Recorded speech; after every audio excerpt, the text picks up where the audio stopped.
ऋषि सुनक के इंग्लैंड के प्रधानमंत्री बनने पर देश में भिन्न भिन्न प्रकार की प्रतिक्रियाएं आ रही हैं। कोई कह रहा है कि हमें गर्व है ऋषि सुनक पर कि वो भारतीय मूल के होते हुए इंग्लैंड के प्रधानमंत्री बने। कोई कह रहा है कि हमें ऐसे व्यक्ति पर गर्व है जो विदेश में रहकर भी अपनी संस्कृति अपने धर्म को नहीं भूला।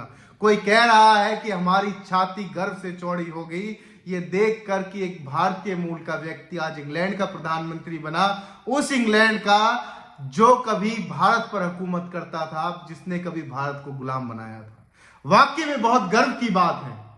लेकिन कमाल की बात यह है कि ऋषि सुनक इंग्लैंड में पैदा हुए और इंग्लैंड में पैदा होने के बाद भी आज भी हम लोगों के हृदय में उनके लिए इतना स्नेह, इतना प्रेम है और इतना गर्व हम महसूस करते हैं कि आज भी हम ये मानते हैं कि वो हमारे ही व्यक्ति हैं, वो हमारे ही लोग हैं। लेकिन दूसरी तरफ एक महिला सालों पहले अपना देश, अपना परिवार, अपना सब कुछ त्याग कर इस देश में आई।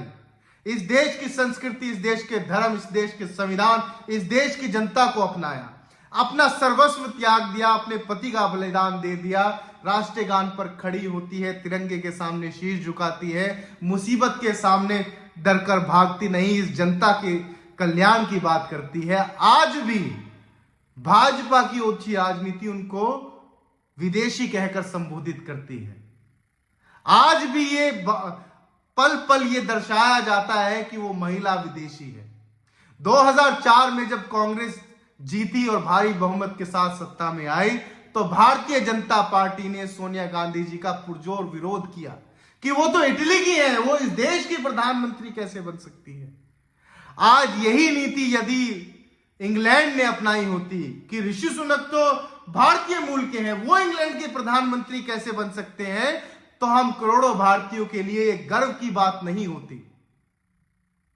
यदि यही ओछी राजनीति भाजपा वाली इंग्लैंड की पार्टी ने, इंग्लैंड के लोगों ने अपनाई होती तो आज कोई भी भारतीय गर्व से सीना चौड़ा करके ये नहीं कह रहा होता कि मेरे देश का बच्चा, मेरे देश का व्यक्ति आज इंग्लैंड का प्रधानमंत्री जाकर बना। एक साल पहले भी हमें गर्व महसूस हुआ था जब कमला हैरिस यूएसए, अमेरिका की उपराष्ट्रपति बनी थी। तब भी लोगों ने कहा था कि भारतीय मूल की कमला हैरिस उपराष्ट्रपति बनी है अमेरिका की। सबने उनको अपना लिया और एक महिला जो सालों से यहां है, जो इस देश की संस्कृति से वाकिफ है, जो इस देश के धर्म को अपनाए हुए है, जो इस देश के संविधान का पालन करती है, कानून का पालन करती है, आज भी हमारे दिलों में उनके लिए इतनी ईर्ष्या है कि आज भी हम उनको एक विदेशी कहकर संबोधित करते हैं। और खासकर ये भारतीय जनता पार्टी के नेता जो बार बार जनता के सामने उनको ऐसे पेश करते हैं कि वो तो विदेशी हैं और वो इस देश की कभी हो नहीं सकती।